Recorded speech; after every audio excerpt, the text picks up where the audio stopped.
Today I'm going to tell you another legend, and I told you one before, and I told you a legend is a story told over and over for a long period of time, and there may be truth to it, some truth to it, basically in the story. So today I'm going to tell you the legend of the Ijo Mindamoyak, the two old women. And this story can be told among all the tribes across our country. But this story was told long ago when the men and the people were dressed in furs and skins, and they had stone tools, so it was a long time ago.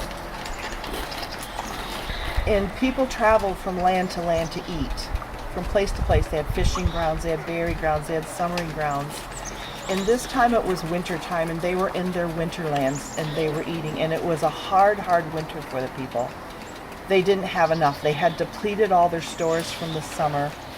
All their fish and meat they had dried, and berries they had dried, and they had depleted it all. And it ended up that they had very little to eat, and the hunters got to eat because they had to go out searching for food. They needed their energy. Many times they traveled long distances on the snow, so they made sure the hunters ate, and then it went down from there. And a lot of times the women and the children had very little to eat.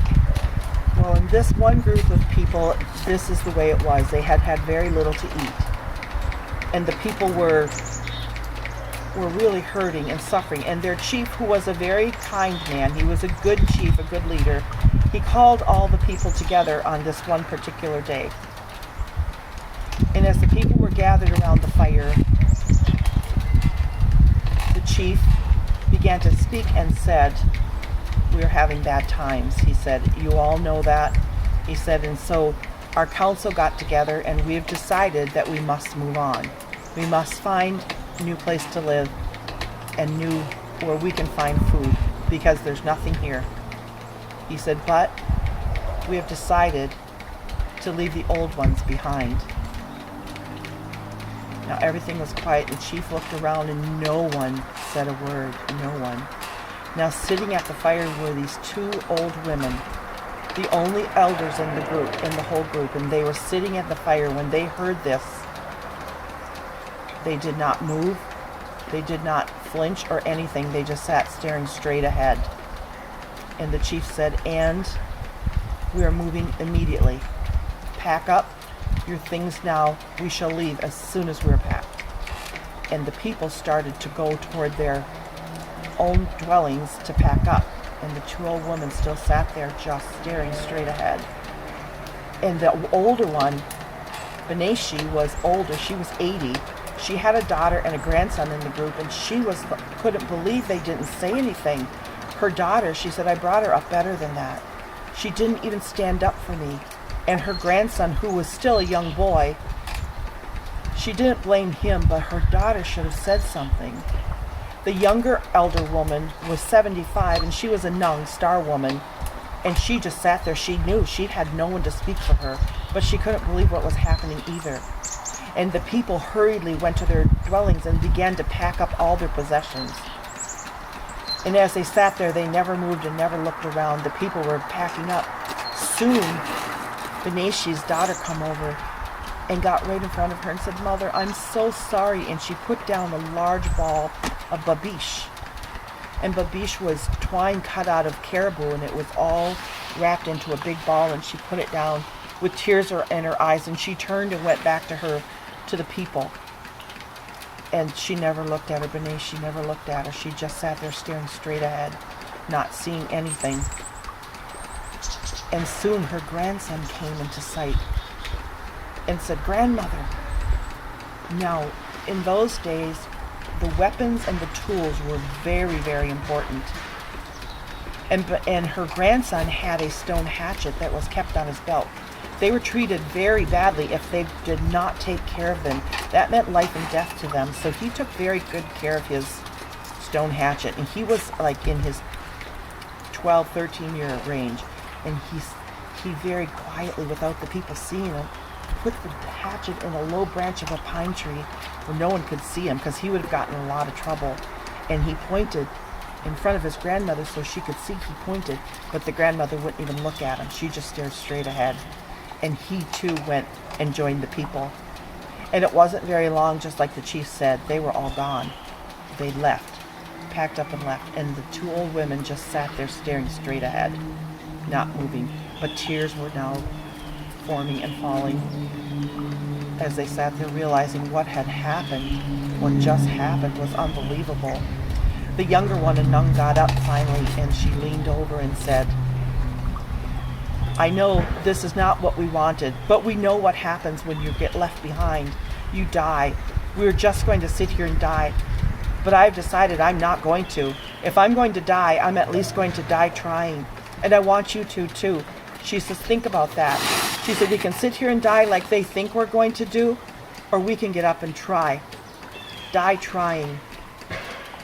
So Beneshi very soon then agreed with her. And they got up off the boughs they were sitting on, and they looked around. The camp was completely deserted. And they knew that they had to try. They had to at least stay warm for tonight. So they went to all the camps that were left behind and took all the burning embers, anything they could find, and took it back to their dwelling. They did have a dwelling. They were left one. And they realized, too, that the chief had let them keep all their caribou hides for their coverings and all their furs. So they knew that the chief had made that decision. They could at least keep those. So they got all the fire together, and they were sitting in their little shelter and thinking, now what? Now what do we do? But they knew they had to have food. They hadn't eaten in days. And they remembered the babiche that Beneshi's daughter had left there. So they made some rabbit snares. And they said, we've got to set them. We've got to try, even though they hadn't caught any there in many, many days. So they went out into the snow, which was hard work for them because they had been used to sitting around. They were doing as the people said, just acting like two old women and just sitting around. So they went out and they set some snares. They didn't see any fresh rabbit tracks, but still they saw old ones, and they set snares. And then they went back to their shelter, and they got inside, got their fire going, and wrapped in their furs and just sat there.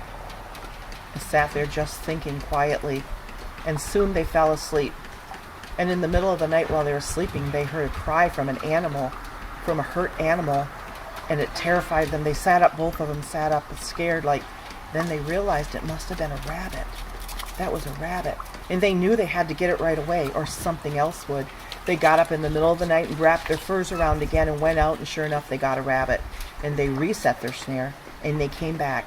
And they boiled the rabbit and drank the broth because they hadn't eaten in days, and they knew they couldn't eat very much to begin with. And they saved the rabbit meat. And then they slept the rest of the night. And the next morning when they got up, they stoked up their fire, which they were used to other people doing that. The chief always had the young men keep their wood and keep their fires going for them, but now they had to do it themselves. So they stoked up their fire, and as they sat there, they talked about what they were going to do. And they knew they had to move immediately. They knew that other bands of people could come through and not be nice to them. They knew that could happen. And then they were afraid their own band would come back. They don't trust them at all. If they came back, they did not want to be there either. They said, we have to move. But they didn't know where to go. And as they were talking, they remembered a fishing camp from long ago that they went to.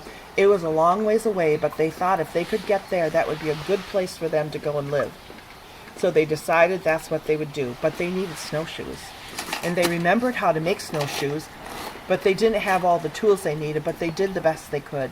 They cut young birch saplings, and they boiled them in hot water, and they shaped them, but they had the babiche, which they bound them together, and they wove lacings across them, and then they let them dry, and they dried them hard and tight, and then they made leather straps to hook onto their feet, and they said, tomorrow morning we will leave. We will get up and leave. So that day they checked their rabbit snares. They did get another rabbit. So they came home with that. They saved all the furs, and then they planned on leaving early next morning. And so they boiled the rabbit that they already had, and they ate part of it, not all of it, but they ate part of it, and then they packed it away and they went to sleep and slept. And they slept pretty hard because they had a hard day that day. So the next morning they get up, and they get up early, and they pack everything. They have a little bit of rabbit broth again that morning, save their meat, and they packed everything. They took the hides off their shelter and threw everything into the two hides, and they made bands, straps, and tied them together and wrapped them around their waist, and they each pulled They each pulled a bundle of their possessions behind them, and they walked the whole day, and they walked and walked, and it was hard walking, and they were tired, and they just kept thinking they couldn't go on, but they knew they had to walk the whole day. They had to complete that whole day to get as far away as they possibly could, and they did. And they walked the whole day, and when night came, they dug a hole in the snow, a deep hole, and they put boughs on the bottom of it, and they crawled inside, and they made a little fire, and they exhaustedly fell asleep, just went into a sound sleep. And when they woke up in the morning to get ready to leave again, they could barely move. They hurt so bad from all they had done and all the walking, and it took them a while to get moving, but they finally did, and they heated up a little bit more and had a little bit more rabbit and saved the rest, and then they packed up and began their walk again, and they walked and they walked and they walked. They knew they were looking for a big river where they wanted to go, but it was on the other side of a big lake. They knew that, and they continued their walk, and they walked and walked, and the second day they walked, and the third day they walked, and they would get up barely able to move, but it started getting a little easier. Fourth day was a little easier yet. The fifth day they came to a river, a big river, a wide river, and they knew they had to cross this river, and they were afraid. They were afraid of the ice. They didn't know how good the ice was, but they were very exhausted, but they knew they had to go across. They said, we're going anyway, and they walked very slowly, hopefully that the ice would hold them, and it did, and they crossed the river, and they began their path down the river. They followed the river then, and followed it for a long day, another whole day, and into the sixth day, they were looking for a little tributary that went off the big river, and on the end of the sixth day,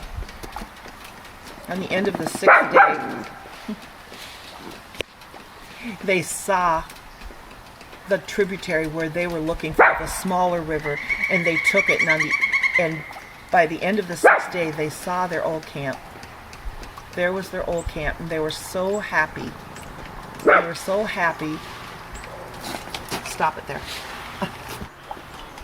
Okay, so on the sixth day then, when they got up and began their trek, and it wasn't very long before a nun noticed it first. She said, look, and there was the remnants of the camp of when they lived there many years ago. She could see the drying racks and some of the frames of the shelters they had, and she said, we're here, we'll stay here tonight. So they went there into their camp, and they took one of the old shelter frames and put their hides on it and made themselves a shelter, cleaned it all out, gathered wood right away, and built a fire, and set some snares right away to try to find some more animals to eat. And so their day, they spent that day there, so the sixth night they spent in the camp, in their shelter, and they were so happy they had made it that far. They felt that they were going to make it. They actually felt that they could do it. They felt not as tired now, not as sore when they moved. So as they're sitting there talking, they decided that they could not stay there. That was not the place for them to stay. It would be too easy for them to be found. And they decided that they had to go into the thick woods where nobody would think to look for them, because they trusted no one anymore after what happened to them. So that night they spent in their old camp, happy that they had found it. The next morning they packed up again, checked their rabbit snares. They did get a rabbit, and they brought it with them. They ate some of the rabbit they had with them from before, and then they packed up and went farther into the creek, farther down into the thick pines. And they found a sheltered spot in there where they thought no one would find them. And so in they went into this and set up their camp, and this would be their camp now. They knew that this is where they were going to stay. So they started to make a camp, and they looked all around for signs of animals, and they thought it would be a good place to be snaring. They could get beaver in the river and muskrat. And so they spent their time, and when they got their rabbits, they kept their furs, and they would weave them into blankets, the fur skins, or make mittens, or make hats out of them. And everything they got, they used. They were used to doing that. And then the summer came, and the spring and summer came, and they got fish, plenty of fish. In the spring, they went muskrat hunting, and they found they had to travel a day's journey, but they found lots of muskrat. They got more than they thought they would get, and they packed up and brought everything home, and they even got a beaver. And they packed up and brought everything back home, and so they started getting so many furs and so much meat they started digging big caches in the ground. They would dig out a square in the ground, and they would line it with bark and branches, and they would put their food in there, and on top they would put a lot of brush, and they would find like thorn apples and picky brush and put them on top to try to keep the animals away. And this is how they spent their summer, just putting up fish and putting up rabbits and beaver, and they never got any big animals, but they did get many small animals and lots of fish, and just kept everything. And they were getting a big supply of hats and mittens and moccasins, and they were doing very good. And then it was the end of the summer. It was toward fall, and it was a good day, and they were no longer sore. They could move so well. And Anung decided she's going to go for a walk up on the ridge that they had never explored yet. So she told Benicia, I'll be back in a little bit. And when she got up there, she found a huge cranberry marsh. She was so excited. She made a bowl out of birch bark and picked a bowl full, and then she saw a moose. And she thought, I wonder if I could get a moose. And she had a spear. And so she decided she's going to try. And as she got close to the moose saw her, he'd walk away. And she would stop, and she'd wait a little bit, and she'd start again, and he'd walk away. She ended up chasing him for quite a while, and finally she gave up and said that was silly. So she came back and got her cranberries and went back home and told Benicia all the exciting news. She says, oh my, there's cranberries galore. We can put them up for the winter. And Benicia was very happy too to hear that, and she told her tale of trying to catch the moose, which she didn't get, but she tried. She thought she could, and they were just laughing about it and so happy to get all the cranberries, and they still miss the people terribly. Benicia missed her daughter and grandson. She loved her grandson so much. She missed him so much, but she tried not to think of it because it was so heartbreaking. But at the same time, the chief and the people had left the camp, and it wasn't easier for them. They still did not find food. They traveled around trying to find food, and they were having very hard times, and they were very lean. They had very many days without food. And the chief said, we're going back home. We're going back to where we left the two elder women. And the people were happy. They were like, yeah, nobody said anything, but they're like, yes. And they packed up and went back. And when they got there, the chief just stopped and looked, and he said, something's not right here. There was no sign of the women at all. And he had a little hope in his heart, because he really did not want to leave the women. He had a little hope that maybe they were alive. So he took his best scout, an older man, and some of the younger scouts, 2 younger scouts, and he sent them out to go see what you can find out. To find out if they're dead, or to find out if they're alive, but find out where they are. So the scouts took off running, and they ran a whole day's nothing. A whole day. They ran 2 days, nothing. They did not find them. And then one day the younger scouts kept saying, let's go back. They're dead. They're dead. We're not going to find anything. They're dead. But the older one, who had been a scout longer and was a wise old scout, which is why he was chosen, he kept saying, no. He says, one more time. He says, you go that way, and I'll go this way. He says, and if you find anything, don't and look at it. Just come right back and tell us. So they all headed off, and he went this way. And as he was walking, he thought he smelled smoke, and he stopped, but it was gone. He said, no. So he walked a little farther. He smelled smoke again. He said, they're alive. They're alive. So he went back to where they were supposed to meet, and the other 2 were there. He said, you find anything? No, nothing. They said, there was no sign. Let's go home. Let's go back. He said, no, not yet.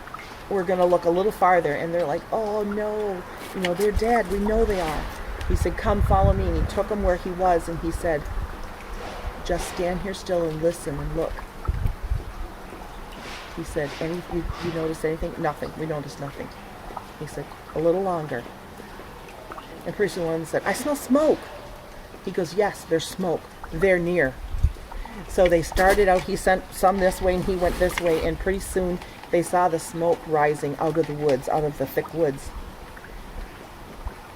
And he said, they're over there. And Anung and Benicia were in their shelter, all tucked in nice and warm. It was already dark out, and they were tucked in nice and warm, and they were talking, and all of a sudden they both stopped. They thought they heard someone say their names.